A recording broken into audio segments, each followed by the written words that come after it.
Autor: Celeste Kirstenetic. Título: O Estado do Bem-Estar Social na Era da Razão. Edição: Primeira, 18 de julho de 2012. Local: Amsterdã. Editora: Elsevier. Ano: 2012. Páginas: 256 a 276. Página 1. Título: Capítulo 9. Explorando as vantagens do retardatário no processo de catching up social. Neste capítulo final, no lugar de apresentar um resumo de argumentos e ideias, optamos por extrair algumas consequências político-práticas para o Brasil contemporâneo da análise das experiências nacional e internacional, a partir do enquadramento conceitual e teórico proposto na primeira parte. A ideia é especular sobre os contornos de uma possível agenda futura, sem qualquer pretensão de exaustividade. Como em uma agenda, estão anotados temas que pensamos deveriam ocupar a imaginação dos formuladores de políticas públicas no país. O capítulo está estruturado da seguinte forma. Inicialmente, são listadas 5 premissas. 1. A designação da desigualdade como nosso principal problema. 2. A ideia de que o Brasil deve buscar inspiração nas experiências internacionais mais bem-sucedidas de redução das desigualdades se valendo das vantagens do retardatário lá de comer. 3. A ideia de que a restrição de recursos pode ser enfrentada por meio da inserção do Estado do bem-estar em uma estratégia desenvolvimentista e da 4. Universalização do uso dos bens públicos sociais. 5. A adoção de uma noção de desenvolvimento multidimensional, como processo de expansão das possibilidades de realização humana ou capacitações, no sentido do capítulo 2. A partir dessas premissas, alinhamos 6 orientações transversais para as políticas públicas sociais: sustentabilidade, intersetorialidade, segurança jurídica, universalização com focalização, participação e coprodução, e territorialidade. Finalmente, sugerimos uma orientação de conteúdo: as políticas sociais como políticas de desenvolvimento. São então destacadas as políticas de emprego e de mercado de trabalho, as transferências de renda, os serviços públicos sociais, a formalização de comunidades informais e a redistribuição de riqueza, em sua capacidade de promoção de desenvolvimento. Página 257. Subtítulo: Premissas. 1. A principal patologia social brasileira é a desigualdade social. Um de seus corolários é a pobreza, especialmente a pobreza infantil. Outros efeitos colaterais, frequentemente mencionados, são crescimento não sustentado, instituições democráticas truncadas por desigualdades políticas e coesão social fragilizada pela violência urbana e rural. A lentidão com que se desenvolveu um estado do bem-estar para lidar com a desigualdade refletiu sua baixa prioridade nos projetos de desenvolvimento econômico em décadas precedentes. Boa parte do período formativo do estado do bem-estar no país, como vimos, foi dominada por governos não democráticos pouco atentos a direitos sociais equalizadores. E, a despeito do novo horizonte de aspirações de direitos para a população brasileira com a redemocratização e a Constituição de 1988, somente nos primeiros anos do século XXI é que o país finalmente começa a experimentar reduções significativas das desigualdades econômicas. Quase 8 décadas de políticas pouco sensíveis à questão distributiva deixaram um considerável passivo social. 2. A experiência de países desenvolvidos, em particular dos países da Europa nórdica, evidencia a importância do estado do bem-estar na redução da desigualdade. O Brasil pode e deve se beneficiar das experiências mais bem-sucedidas, buscando explorar as vantagens do latte comer no processo de catching up social. Aprender com os acertos desses países, criativa e não mecanicamente, beneficiando-se de tecnologia social disponibilizada por essas experiências e adaptando-a a condições locais. Pode ser alegado que se trata de países ricos e que nós estaríamos restritos por recursos bem mais limitados, além de contarmos com uma inserção não tão favorável na economia global. Essa alegação é importante e necessita de resposta. 3. Uma possível saída para contornar essa dificuldade é tratar de conceber o estado do bem-estar dentro de um projeto de desenvolvimento, por meio do qual a expansão de recursos progressivamente viabilize a expansão do estado do bem-estar e de seu rendimento social. Isso requer mobilizar os gastos do estado do bem-estar também, ainda que não exclusivamente, para investimentos sociais, que produzirão, entre outros benefícios, resultados econômicos positivos. Página 258. Como vimos no capítulo 5, os estados de bem-estar socialmente efetivos foram também aqueles que foram capazes de contribuir para sua própria sustentação financeira. Foram sistemas montados não ao lado dos sistemas econômicos para compensar suas falhas, mas como parte central do projeto de desenvolvimento.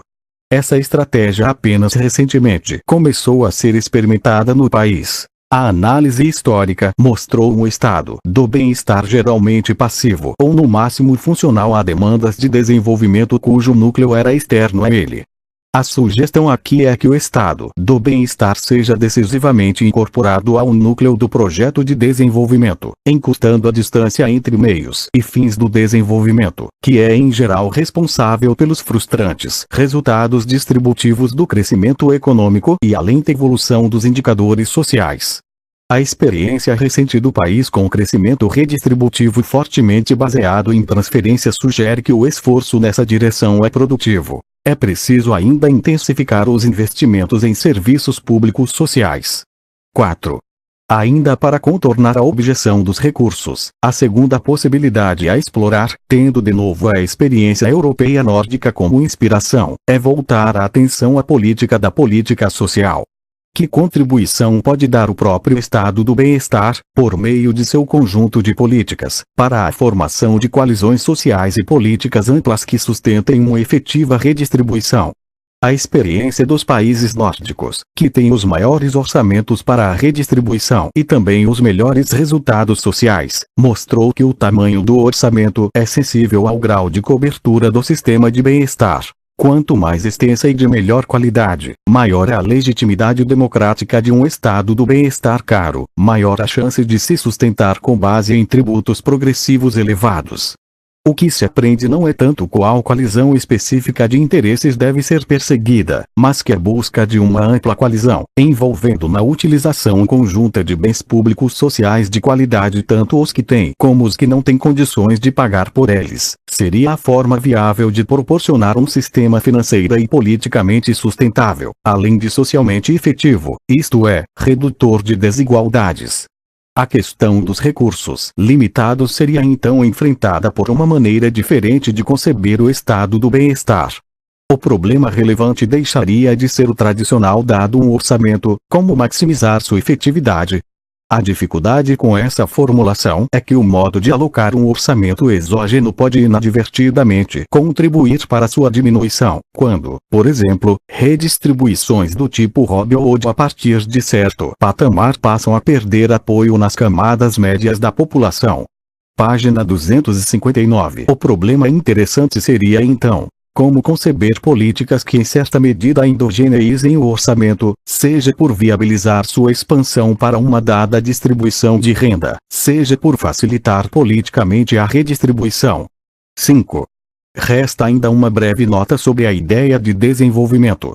A experiência brasileira ao longo do século XX falsificou a premissa de que bastaria ampliar os recursos econômicos para que os fins do desenvolvimento fossem atingidos. O horizonte de realizações da maioria dos brasileiros se expandiu muito mais lentamente que o dos recursos materiais, sendo que, para muitos, não se expandiu de todo, e para outros, os colocou em pé de igualdade com os mais afortunados nos países desenvolvidos.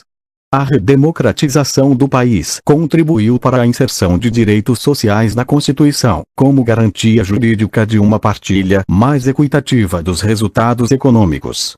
Contudo, instituições e cultura pública têm sido retardatárias nesse processo, evoluindo muito lentamente, para não mencionar os interesses que são diretamente contrariados. O ritmo de regulamentação das leis, sua aplicação prática, as atitudes e comportamentos dos que aplicam as leis e dos elegíveis aos direitos ainda conservam resíduos de concepções e práticas do passado.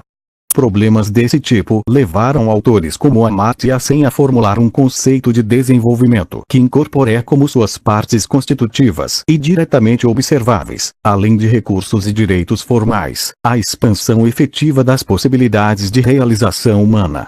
Nessa acepção, o desenvolvimento dependeria ainda do que deve contar como realização humana. A sugestão de Sen é que o espaço apropriado para a fixação dessa definição é o espaço da deliberação democrática. Mesmo assim, é possível conhecer algo acerca das relações, conflitivas ou cooperativas, entre diferentes realizações possíveis, como afluência material, preservação ambiental, preservação e promoção cultural e participação direta em processos decisórios. Nossa aposta é que há interações virtuosas a explorar, algumas das quais indicamos a seguir.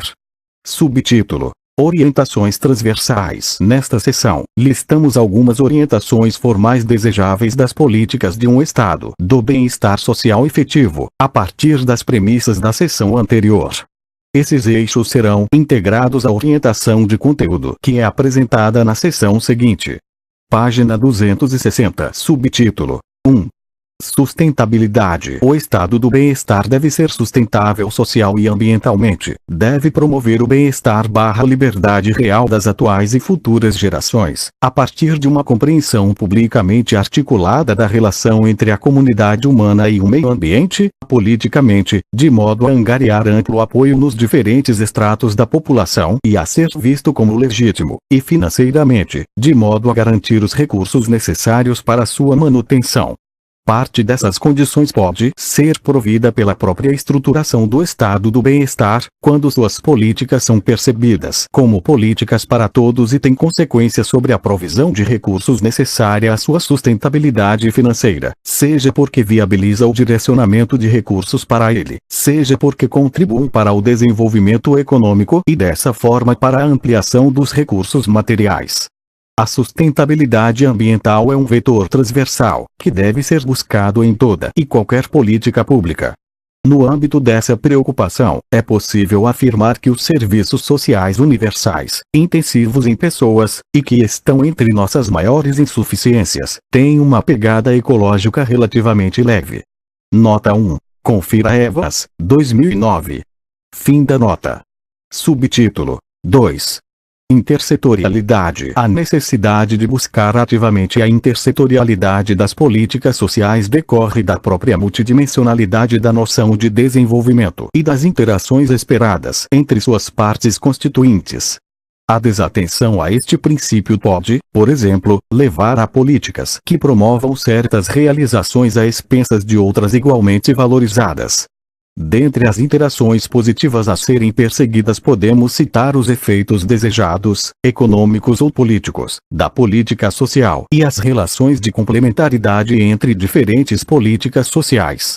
Entre estas últimas é possível mencionar as sinergias entre as políticas de mercado de trabalho e programas de transferência de renda e políticas de assistência, e ainda entre os programas de renda e políticas de saúde e educação, e mesmo entre as políticas de educação e as de saúde e entre os diferentes tipos de transferência de renda. Página 261. Subtítulo: 3. Segurança jurídica. Os programas do núcleo do Estado do bem-estar devem ser convertidos em direitos, como condição de publicidade, universalidade, imparcialidade, previsibilidade e efetividade das políticas, e, portanto, de maximização de seus retornos sociais esperados, entendidos como expansão equitativa de bem-estar/liberdade real. Subtítulo: 4. Universalização com focalização. A universalização de políticas públicas requer, em situações de desigualdades extremas e duradouras, gastos focalizados em segmentos específicos, grupos ou territórios. Do mesmo modo que a universalização pode ser a melhor forma de atingir segmentos específicos, pode ser necessário complementar políticas universais com ações visando grupos selecionados. De todo modo, políticas focalizadas devem estar integradas em corpos abrangentes de políticas universais de garantias de direitos, até mesmo para protegê-las de uma economia política perversa. Subtítulo: 5. Participação e coprodução. Uma condição de efetividade das políticas sociais é a participação dos beneficiários, seja no processo decisório e de monitoramento e controle da política, seja no consumo direto dos serviços de modo a transformá-los em realizações efetivas ou coproduzi-los. Ostrom, Apud Evas, 2009. Subtítulo: 6. Territorialidade. É preciso considerar a dimensão territorial, nas políticas sociais, por conta de evidentes externalidades, da existência de relações sociais em espaços definidos e, eventualmente também, de referências identitárias, como os territórios indígenas. No âmbito do território, interagem não apenas atores e seus recursos individuais e coletivos, como diferentes políticas setoriais que podem se beneficiar de sinergias.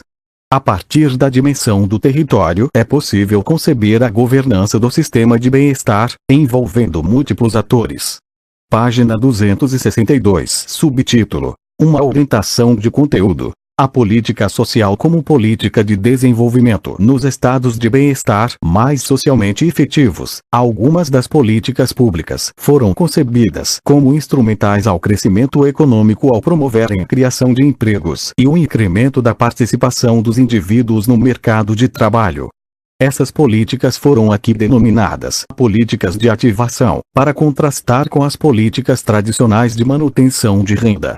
Elas foram de modo geral, desenhadas para ampliar o conjunto de opções disponíveis para os indivíduos no mercado de trabalho e ao mesmo tempo contribuir para a expansão dos recursos materiais à disposição de todos e, em particular, do próprio Estado do bem-estar por meio dos tributos a serem arrecadados. Concentrar-nos-emos em um conjunto de 5 políticas de ativação que consideramos estratégicas como contribuição de um Estado do bem-estar a um projeto de desenvolvimento, no duplo sentido de expansão de liberdades reais e de possibilidades materiais para a viabilização dessas liberdades. São elas: emprego/mercado de trabalho, serviços públicos sociais, transferências de renda, formalização de comunidades informais, redistribuição de riqueza. Subtítulo: Políticas de emprego/mercado de trabalho. Serão aqui consideradas as políticas de demanda e de oferta de trabalho levadas a cabo pelas experiências internacionais mais socialmente efetivas e suas possíveis adaptações para o contexto brasileiro. Começaremos pelas políticas de oferta, com uma breve descrição do potencial das políticas ativas de mercado de trabalho para expandir as liberdades reais, em particular a liberdade de escolha ocupacional, e os recursos materiais para viabilizá-las. Em seguida, nos voltaremos para as políticas de expansão do emprego público, em especial aquelas orientadas para a ampliação dos serviços sociais públicos, por meio das quais o estado do bem-estar, ao mesmo tempo em que atua na demanda por trabalho, amplia a oferta de bens públicos sociais. Subtítulo: Políticas ativas de mercado de trabalho. Uma direção indicada pelos estados do bem-estar socialmente efetivos é a ampliação do papel das políticas ativas de mercado de trabalho, qualificação e requalificação profissional, colocação, criação de empregos em condições especiais para desempregados de longa duração, apoio ao empreendedorismo e coordenação entre a oferta e a demanda de trabalho. Página 263. Outra direção apontada é a coordenação do seguro-desemprego, tradicionalmente uma política passiva orientada para a manutenção de renda, com as políticas ativas de qualificação ou requalificação. Avaliações sobre o impacto dessas políticas sugerem resultados positivos, principalmente em termos de favorecer a mobilidade ocupacional, maior liberdade de escolha ocupacional para o empregado, e a produtividade do trabalho. Nota 2. Na Dinamarca e na Holanda, as taxas de recebimento do seguro-desemprego caíram 50% a partir da adoção dessas políticas. Organização para a Cooperação e Desenvolvimento Econômico, 2005. Lindert, 2004, afirma que os resultados em relação ao emprego não são muito importantes e G. Esping Andersen, em Comunicação Pessoal autor em 2008, estimou em cerca de 30% a taxa de êxito dessas políticas em termos de colocação no mercado de trabalho. Fim da nota 2. Os principais objetivos imediatos das políticas ativas são a elevação do emprego/redução do desemprego, com a consequente redução dos gastos em seguro-desemprego, e o aumento da qualidade de estar empregado, estabilidade, progressão no emprego e chances de mobilidade ocupacional. Um objetivo imediato é ampliar a base tributária para sustentar um estado do bem-estar robusto com excelência em serviços, via a ampliação da taxa de participação no mercado de trabalho e da produtividade. Dependendo da política adotada, os objetivos podem conflitar. Por exemplo, uma ênfase excessiva na obtenção do emprego, estratégias do tipo Work First, norte-americana, ou de treinamentos de curta duração, inglesa, pode comprometer o potencial produtivo do trabalhador e suas chances de escolha ocupacional, os quais dependeriam de políticas de qualificação de longa duração. A combinação cooperativa dos objetivos de aumentar o emprego e a qualidade de estar empregado requeriria, pelo menos, 1. A articulação de serviços de emprego com adesão a programas de qualificação/requalificação de longo prazo, sobretudo para subgrupos específicos, como os desempregados de longa duração, e 2. Que os benefícios monetários da política passiva, combinados à política ativa, representem manutenção efetiva de renda. Caso contrário, a adesão integral ao programa ficaria comprometida. Nota 3. Em base voluntária ou condicional, há evidências bem-sucedidas para as duas estratégias. Organização para a Cooperação e Desenvolvimento Econômico, 2005. Na estratégia com condicionalidade, esta é imposta depois de certo período em que o desempregado esteja recebendo o seguro-desemprego. Na Dinamarca, a compulsoriedade de adesão ao programa de treinamento se impunha, em 2005, após 2 anos de recebimento do benefício. Nota 4. A estratégia de níveis adequados de benefícios é perseguida pelos países nórdicos. Página 264. A não prioridade a políticas ativas de mercado de trabalho no Brasil pode ser observada por sua diminuta proporção no gasto total em políticas de mercado de trabalho, representando apenas 2% destas, e pelo baixo gasto como proporção do PIB, 0,02%, o equivalente a 1/20 do gasto como proporção do PIB dos Estados Unidos, o país desenvolvido com a menor proporção de gasto nesse tipo de política. Descrição da tabela 9.1. Título da tabela. Tabela 9.1. Políticas de ativação como percentual PIB e do gasto total em políticas de mercado de trabalho, 2007. Fim do título. Conteúdo da tabela. Políticas de ativação como percentual PIB e do gasto em políticas de mercado de trabalho.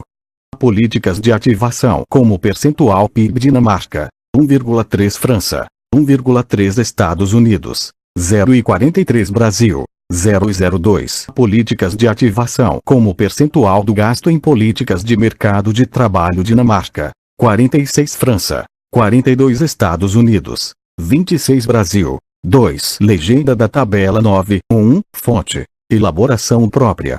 Organização para a Cooperação e Desenvolvimento Econômico, Ministério do Trabalho. Fim da descrição da tabela 9.1. A funcionalidade de um sistema público de emprego deve ser avaliada no contexto da combinação de programas ativos e passivos e, evidentemente, também de sua orientação geral. Os objetivos conjuntos de aumento da participação livre e produtiva no emprego, das políticas ativas, e de manutenção de renda, das políticas passivas, devem estar claramente definidos e expressos seja nos programas, seja na combinação entre eles. Em um mercado de trabalho altamente volátil, políticas ativas apoiadas nos benefícios monetários das políticas passivas podem diminuir os transtornos representados pela saída temporária do trabalhador do mercado, não apenas em termos de perda de renda, como também das dificuldades de reinserção posterior, na medida em que o trabalhador segue sendo treinado ou é retreinado. Trabalhadores com baixo nível de qualificação podem de fato não melhorar as chances de acesso a um bom emprego a menos que se engajem em programas de treinamento de longa duração e neles sejam mantidos com benefícios adequados. Ademais, em contexto de baixa escolarização dos trabalhadores, como o brasileiro, a efetividade de programas de qualificação pode depender de uma articulação destes com o ensino médio. Em suma, diante das potencialidades conhecidas das políticas de mercado de trabalho, deve-se esperar de um sistema público de emprego que colabore a fim de melhorar as chances de realização dos trabalhadores por meio do emprego, aumentar a mobilidade ocupacional e a capacidade produtiva do trabalho, e suavizar o impacto da volatilidade do mercado sobre o trabalhador e sua capacidade produtiva. Página 265. Subtítulo: Emprego público no setor de serviços sociais. Outra direção a explorar é a expansão do emprego público nos setores de provisão de serviços sociais e da administração do estado do bem-estar. Professores, instrutores, médicos, enfermeiros, auxiliares de enfermagem, agentes comunitários, cuidadores, gestores, analistas sociais. Como vimos no capítulo 5, o reconhecimento do funcionamento deficiente do mercado de trabalho para garantir renda e emprego e chances de realização via trabalho fez com que diferentes países adotassem estratégias variadas, tais como emprego público, subsídio ao emprego de baixa produtividade no setor privado, ao empregador ou ao trabalhador, flexi-seguridade, mercado flexível com seguridade social e políticas ativas de mercado de trabalho, ou simplesmente flexibilidade com Workfare, Estados Unidos e Reino Unido. O potencial de geração de empregos do próprio estado do bem-estar foi especialmente cultivado nos países nórdicos, onde a provisão de serviços sociais é pública. Nota 5. A opção americana de provisão privada de serviços sociais gera empregos menos seguros e com piso salarial menos adequado, além de, na ponta da oferta de serviços, contribuir para a segmentação do bem-estar. Confira G. Esping Andersen, 1999. Entre outros benefícios, esses empregos contribuíram para a autossustentação financeira do estado do bem-estar. Descrição do gráfico 9.1. Título do gráfico. Gráfico 9.1. Emprego público como percentual da força de trabalho em 2005. Conteúdo do gráfico. O gráfico mostra na vertical o percentual da força de trabalho em 2005 de alguns países. Na horizontal, o gráfico mostra quais são esses países. Segue abaixo os dados aproximados. Noruega, aproximadamente 29%. Suécia, aproximadamente 28%. França, aproximadamente 22%. Finlândia, aproximadamente 21%. Hungria, aproximadamente 19%. Bélgica, aproximadamente 17%. Canadá, aproximadamente 15,5%.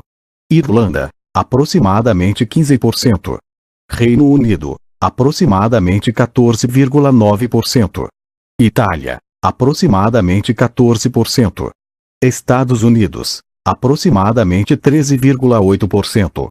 Grécia, aproximadamente 13,8%. Austrália, aproximadamente 13,5%. Portugal, aproximadamente 13%. Polônia, aproximadamente 13,2%. Espanha, aproximadamente 12,5%. República Tcheca, aproximadamente 12,5%. Holanda, aproximadamente 12,5%. México, aproximadamente 11%. Alemanha, aproximadamente 10,5%. Áustria, aproximadamente 10%. República Eslovaca, aproximadamente 9,5%. Turquia, aproximadamente 9%. Suíça, aproximadamente 7%. Coreia, aproximadamente 5,5%. Japão, aproximadamente 5,2%. Brasil, aproximadamente 10,7%. Organização para a Cooperação e Desenvolvimento Econômico, aproximadamente 14,8%. Legenda do gráfico, fonte: Organização para a Cooperação e Desenvolvimento Econômico Statistics NPE. Fim da descrição do gráfico 9.1. No caso brasileiro, considerando-se, de um lado, o peso da informalidade e a alta volatilidade no mercado de trabalho, e, de outro, a notoriamente deficiente e subfinanciada estrutura de provisão de serviços públicos sociais, é desejável explorar a potencialidade do setor público de gerar empregos formais e de qualidade justamente nesses segmentos. Em outras palavras, o aumento do emprego público no setor de serviços sociais contribuiria ao mesmo tempo para a formalização do emprego e para o necessário e desejável incremento da provisão de bens públicos sociais, e indiretamente e parcialmente também para a sustentabilidade financeira do próprio estado do bem-estar. O emprego público no Brasil é responsável por cerca de 20% dos empregos formais e 12% do emprego total. Para contextualizar a posição relativa do Brasil, observemos os dados de emprego público de países da Organização para a Cooperação e Desenvolvimento Econômico no gráfico 9.1. Abaixo do Brasil estão apenas 8 entre os 29 países reportados. Até mesmo os Estados Unidos têm um percentual de emprego público maior que o brasileiro, 14%, sem sofrer dos mesmos problemas da informalidade. Mesmo que a opção brasileira fosse imitar o perfil liberal do Estado do bem-estar norte-americano, teríamos ainda uma brecha de cerca de 2% de emprego público. No caso americano, é preciso considerar que boa parte da provisão de serviços sociais é privada. Ou seja, caso os serviços fossem publicamente providos, o emprego público seria maior. Página 267. No caso brasileiro, a justificação para esse nível relativamente baixo de emprego público é mais problemática, pois a Constituição Federal atribuiu ao Estado a responsabilidade pela provisão de educação e saúde de qualidade em todos os níveis.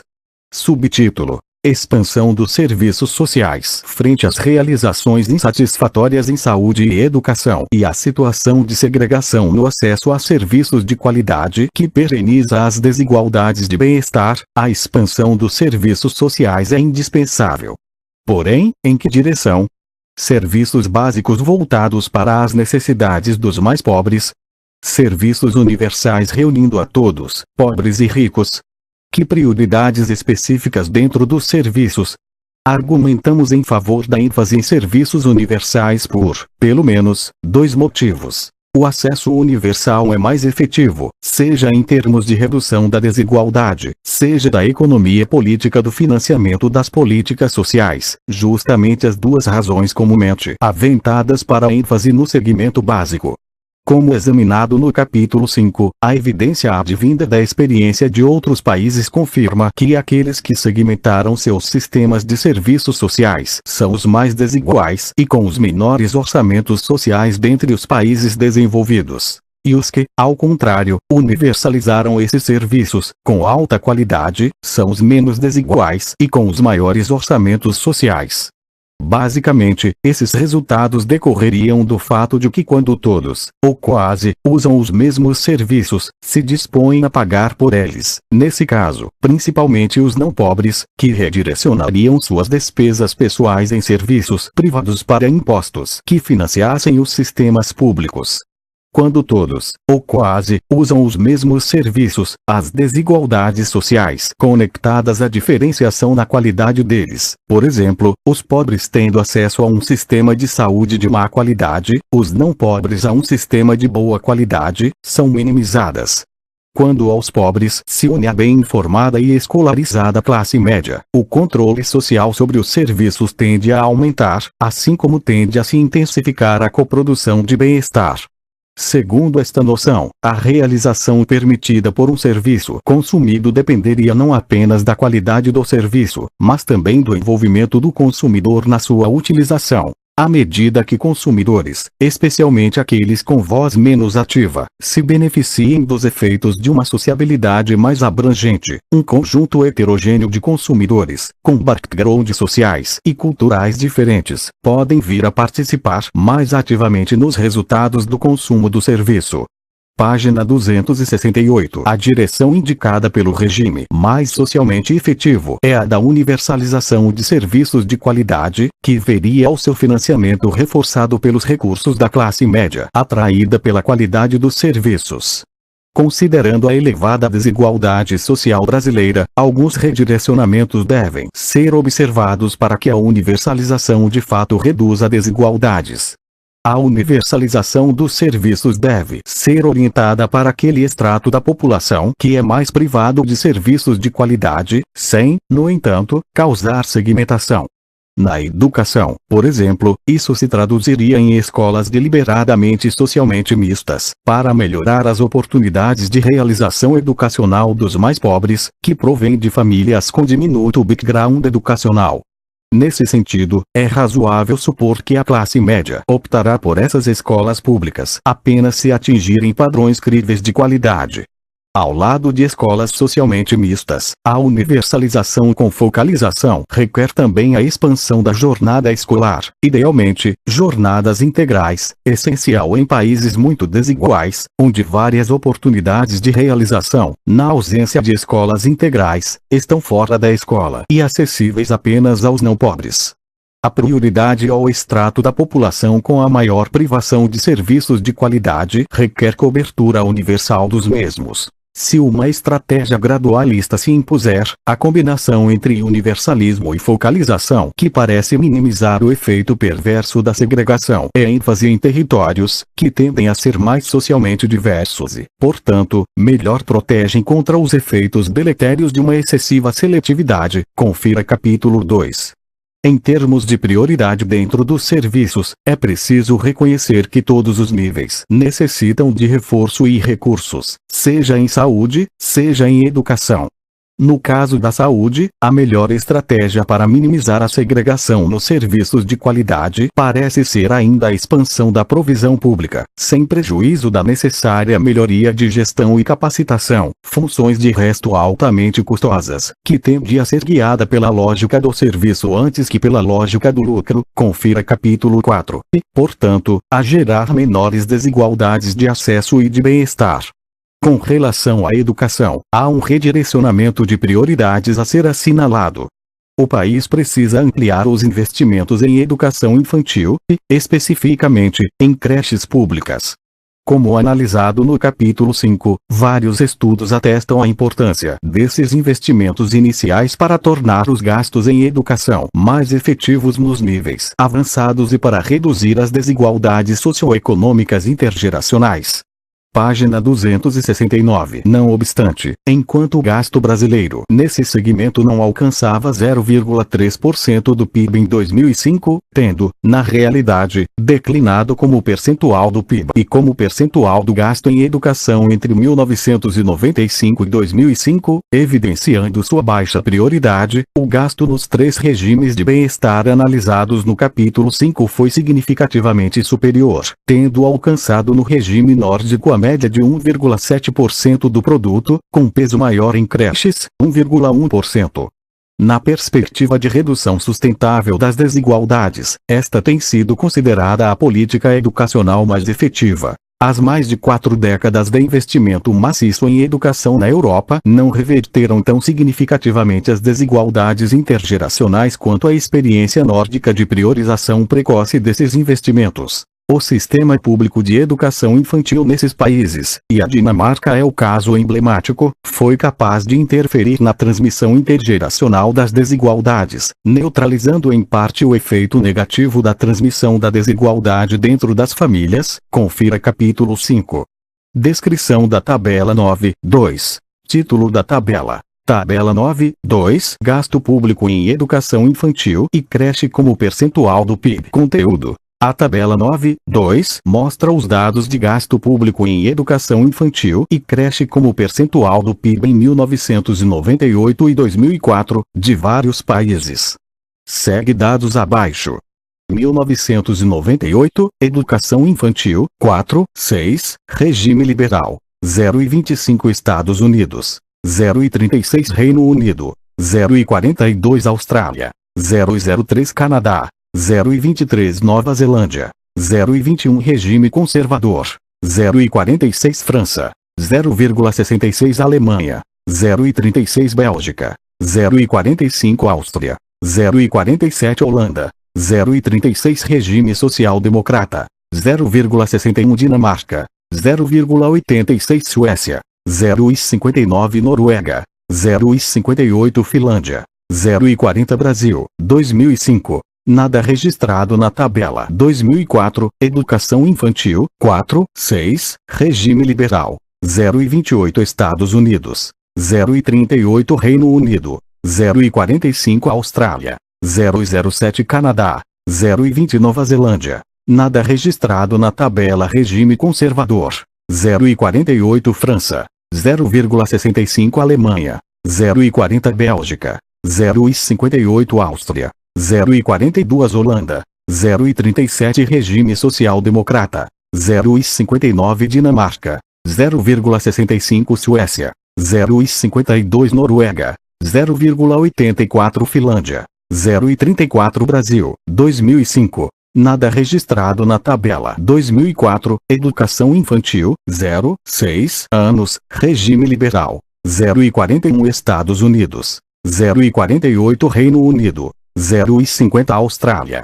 0,40 Canadá, 0,25 Nova Zelândia. Nada registrado na tabela regime conservador, 0,61 França, 1 Alemanha, 0,45 Bélgica. Nada registrado na tabela Áustria, 0,55 Holanda, 0,45 regime social-democrata, 1,68 Dinamarca, 2 Suécia, 1,70 Noruega, 1,70 Finlândia, 1,30 Brasil, 2005, 0,29 legenda da tabela 9, 2, fonte, elaboração própria. Organização para a Cooperação e Desenvolvimento Econômico, 2001, 2006, Castro, Já, Duarte, BC 2008. PIB IPCA, IPA Data. Fim da descrição da tabela 9, 2.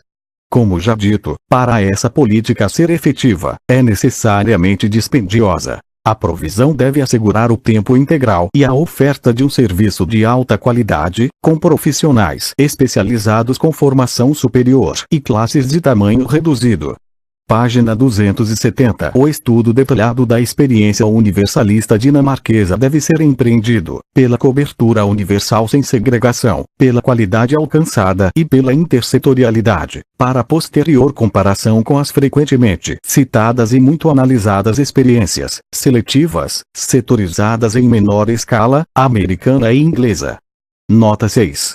O sistema é descentralizado, com regulação centralizada e financiamento parcialmente centralizado, e inclui comitês em que participam as famílias, a autoridade local e os professores, para a fixação de metas e responsabilização da autoridade local com a execução do orçamento. Inclui uma medida de cidadania infantil, em que as próprias crianças participam de alguns estágios do programa, e abrange além do cuidado a função educacional e de desenvolvimento integral das crianças. Nele, atuam profissionais especializados e valorizados. Todas as turmas têm um professor com formação superior, além de assistentes e auxiliares. A Dinamarca criou várias faculdades para a formação em 3 anos desses profissionais, com currículo teórico e prático, sendo que o público visado é especialmente jovem, o que tem sido uma porta de ingresso de jovens no mercado de trabalho e importante fonte de emprego. Na perspectiva de mobilidade ocupacional característica do regime de bem-estar dinamarquês, muitos jovens, após certo número de anos na atividade, voltam para a universidade e completam outras graduações. A maioria dos profissionais é do sexo feminino, mas há preocupação com uma participação maior dos homens, de modo a desnaturalizar normas de gênero. Ver Organização para a Cooperação e Desenvolvimento Econômico, 2000. Fim da nota 6. Finalmente, os serviços de cuidado estão ganhando cada vez mais espaço nas políticas públicas dos países desenvolvidos mais socialmente efetivos, como vimos no capítulo 5. Têm sido acionados para responder aos novos riscos sociais representados pelo mercado de trabalho cada vez menos confiável da economia do conhecimento, para fazer frente ao progressivo envelhecimento dessas sociedades e à mudança na composição das famílias. Esses também são riscos nossos. Também nosso mercado de trabalho tem estado mais polarizado em função do peso assumido pelo setor serviços. Nossa população está envelhecendo rapidamente, com o peso crescente dos idosos e muito idosos e a taxa de fecundidade abaixo do nível de reposição populacional, 1,7, segundo o censo de 2010. E as famílias estão cada vez mais heterogêneas, com o crescimento expressivo das famílias uniparentais. Com estes países, é possível aprender que, diante dos novos riscos, a familiarização do cuidado não é uma opção razoável, tendendo a gerar baixas taxas de participação feminina no emprego e pobreza infantil, ou, alternativamente, taxas de fecundidade perigosamente pequenas. Portanto, além da universalização dos serviços sociais tradicionais, nosso catching gap social requer atenção aos serviços de cuidado. As direções aqui sugeridas representarão uma inequívoca expansão do orçamento social. Quais as reais possibilidades de que essa expansão ocorra? 1. Parte da conta será paga com redistribuição, parte com crescimento. 2. A parte da redistribuição terá maiores chances de sucesso se a expansão dos serviços de saúde e educação favorecer também a classe média. Página 271. 3. Essa parte se beneficiará financeiramente da suspensão de deduções tributárias e do redirecionamento para os impostos das despesas privadas em serviços sociais da classe média. 4. A parte do crescimento poderá contar com a contribuição da própria expansão do estado do bem-estar. Nesse sentido, é preciso que este seja visto como componente central de um projeto de desenvolvimento, apoiado no crescimento do setor de serviços de provisão de bem-estar, que tem o potencial de contribuir no curto prazo para o incremento da demanda de consumo, ao gerar emprego e renda, e no médio e longo prazos para o incremento da demanda de investimento e da capacidade produtiva do trabalho. Uma das implicações imediatas é que se estará introduzindo um novo padrão de produto e de consumo, com maior peso em bens públicos sociais, justamente os bens que costumam deixar menor pegada ecológica. Subtítulo: Transferências de renda. A Previdência representa um maior gasto isolado em transferências. Essa é uma tendência mundial, que tende a recrudescer com o envelhecimento da população. O aspecto decisivo para viabilizar esse seguro social contra a perda de capacidade de gerar renda é justamente garantir sua sustentabilidade financeira, o que em termos agregados requer expansão da taxa de atividade econômica e aumento de produtividade. Essa necessidade se impõe a qualquer sistema previdenciário, seja ele de repartição ou de capitalização. No caso de um sistema publicamente administrado, como o nosso, parte das necessidades adicionais de recursos poderá ser suprida pela tributação dos benefícios previdenciários, porém parte considerável terá de advir da ativação de população ativável, o que pode ser obtido via várias políticas do estado do bem-estar, como vimos. A maior contribuição de nosso sistema previdenciário para a redução das desigualdades resultará da universalização da cobertura e da redução das iniquidades que atualmente se observam entre os regimes do setor privado e do setor público. Enquanto a previdência pressupõe a atividade, as demais transferências sociais podem ser concebidas de modo a estimular a atividade. Estas têm classicamente duas funções: manutenção e complementação de renda. Elas se tornam necessárias quando falha o mercado de trabalho em prover rendimentos suficientes para garantir a satisfação de necessidades. A falha estrutural nas economias de mercado modernas, e, nas economias periféricas, acrescida do florescimento de um gigantesco setor informal, em selvagem interação com o segmento moderno.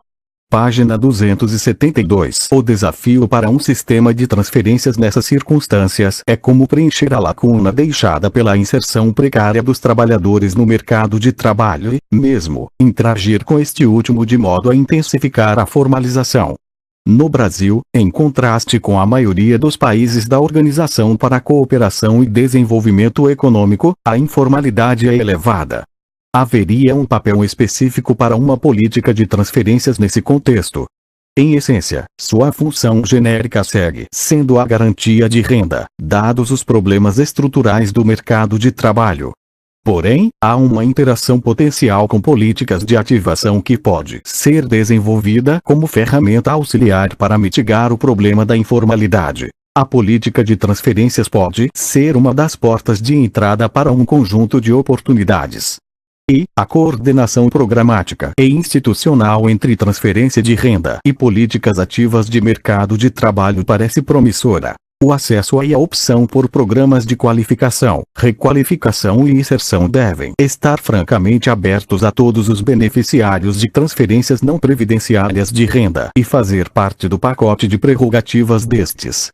Programas devem ser desenhados para lidar com uma variedade de situações, que certamente incluem um segmento da população não diretamente ativável cuja renda deve ser garantida, mas incluem também segmentos ativáveis. Para a inserção destes, seria desejável observar realidades locais, diferentes situações de emprego e uma ampla gama de possíveis trajetórias ocupacionais, não exclusivamente as famílias costumeiras de ocupação, com seus vieses sociais e de gênero. Servente pedreiro mestre de obras. auxiliar de cozinha, cozinheira, manicure, cabeleireira, etc.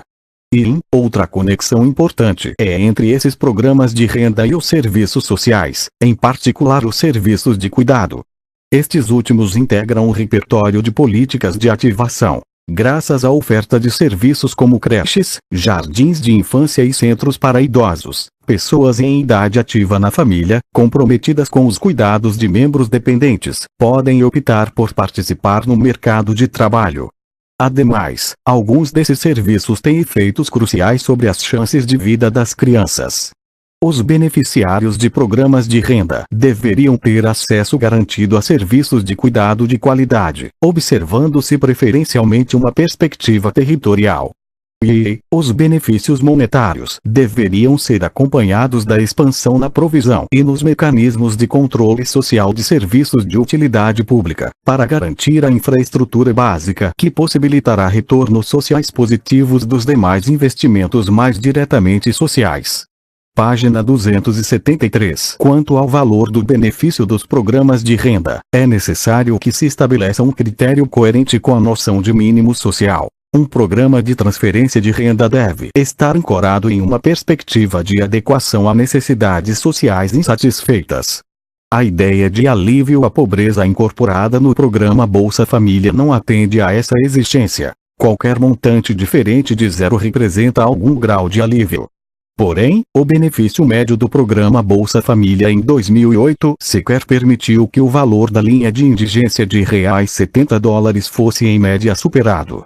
Ademais, a ênfase em condicionalidades é problemática. Condicionalidades estritas podem levar a subótimos sociais, crianças que não aprendem em escolas que não ensinam, ou suspensão de cobranças de contrapartidas por conta da ausência de serviços. Nota 7. Ambas as situações ocorrem no Brasil e atingem especialmente os beneficiários do programa Bolsa Família. Crianças beneficiárias tiveram piores resultados escolares que as não beneficiárias em algumas regiões. Confira CDPLAR, 2007. A cobrança das contrapartidas em saúde é menos estrita por conta da insuficiente provisão. Confira técnicos do MDS em comunicação pessoal, em 10 de dezembro de 2010. Fim da nota 7. Do mesmo modo, focalização estrita pode levar a iniquidades, como, por exemplo, a exclusão do pobre de ontem e de amanhã, a exclusão por motivos puramente orçamentários, e armadilhas do emprego informal. Nota 8. Não há, de nosso conhecimento, uma avaliação do PBF a este respeito, mas o programa uruguaio registra aumento da informalidade para burlar a verificação de meios. De todo modo, o contingente de trabalhadores formais entre os beneficiários do PBF era em 2006 e em 2008 menor que entre os não beneficiários em igualdade de condições. Confira Brito e Kirstenetic, 2011. Fim da nota 8. Seria desejável avançar para uma perspectiva menos heteronômica e mais possibilitadora, de ampliação de opções, informação, acesso e participação. Por fim, políticas de transferências monetárias, para serem efetivas e sustentáveis, devem integrar de direito o sistema de proteção social. O nível de benefícios e seu reajuste periódico devem estar legalmente fixados, com critérios explícitos relacionados à garantia de renda para a cobertura de necessidades sociais. Subtítulo: Formalização das comunidades informais. O foco nas chamadas comunidades informais em que se concentra a pobreza é relevante, em parte, porque vários serviços ou desserviços são consumidos coletivamente. A provisão inadequada ou de baixa qualidade afeta a todos naquele território, fazendo com que distintas posições econômicas se assemelhem quando se considera o bem-estar como um todo. Página 274. Mas é relevante também por uma razão política. Comunidades com melhores níveis de provisão são normalmente mais atentas e vigilantes na manutenção de seu nível de bem-estar coletivo. Comunidades com níveis inadequados tendem a desenvolver certa resignação e desalento político, tornando-se vulneráveis a práticas políticas clientelísticas. Na formalização dessas comunidades, com a provisão adequada de serviços de utilidade pública e sociais, a participação deve ser encorajada, não apenas para melhor refletir necessidades e aspirações do território, como para estimular a coprodução e, portanto, a maior efetividade social da política pública. Subtítulo: Políticas de redução da desigualdade de riqueza. Políticas de redução da desigualdade de riqueza se justificam por si mesmas, em um país extremamente desigual como o Brasil, mas também por seus efeitos indiretos, sociais, oportunidades mais bem distribuídas, menor pobreza rural e maior atratividade do meio rural, políticos, democracia de melhor qualidade, menos viesada pelo poder econômico, e econômicos, projetos economicamente produtivos, tornados viáveis pelo acesso à riqueza que normalmente abre o acesso ao crédito. Nesse quesito, como vimos na parte 3, o país está especialmente atrasado. Vários trabalhos empíricos documentam ganhos de produtividade e de motivação, relacionados à propriedade de ativos valiosos, como a terra, o capital físico e o conhecimento. Há argumentos de justiça distributiva justificando a redistribuição, a partir, por exemplo, da concepção da riqueza social como um patrimônio comum, produzido e acumulado interpessoal e intertemporalmente, e da riqueza pessoal de hoje como resultado do acúmulo de oportunidades injustamente distribuídas no passado.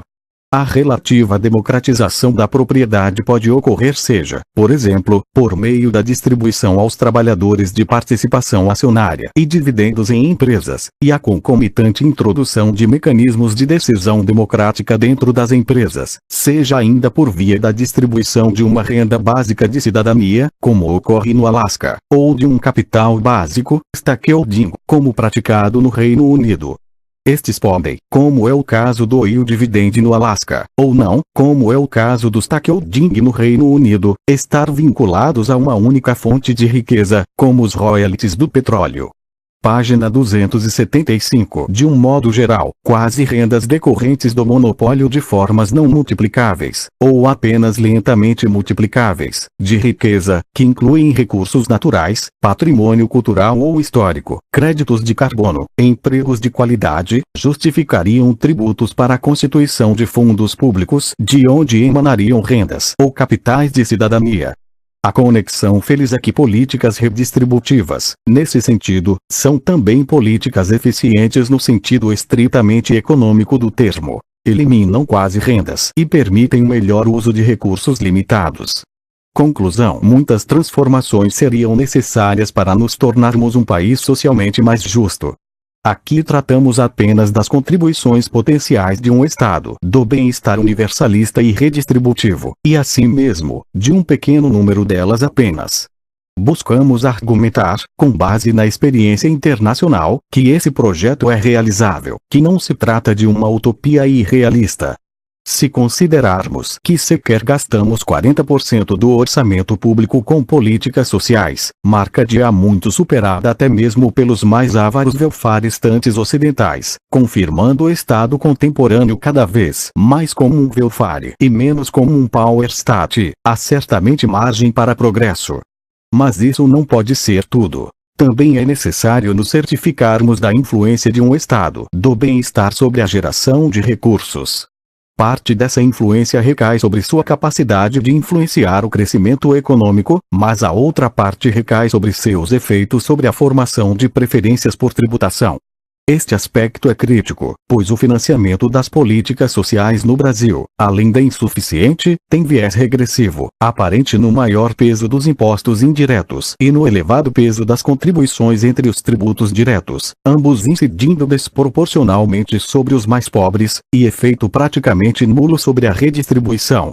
Nota 9. Segundo os cálculos de Gomes e outros, 2011, os impostos indiretos e as contribuições praticamente compensam o efeito progressivo do imposto de renda. Fim da nota 9.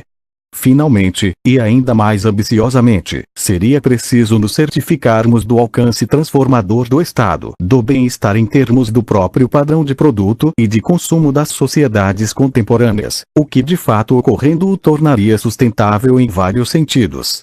Essas são as apostas. Uma palavra ainda sobre estados e sistemas de bem-estar. Um sistema de bem-estar social é algo mais abrangente do que um estado do bem-estar, pois envolve um amplo conjunto de atores, como as famílias, as empresas, o chamado terceiro setor e as comunidades, além do próprio Estado, na provisão de bem-estar.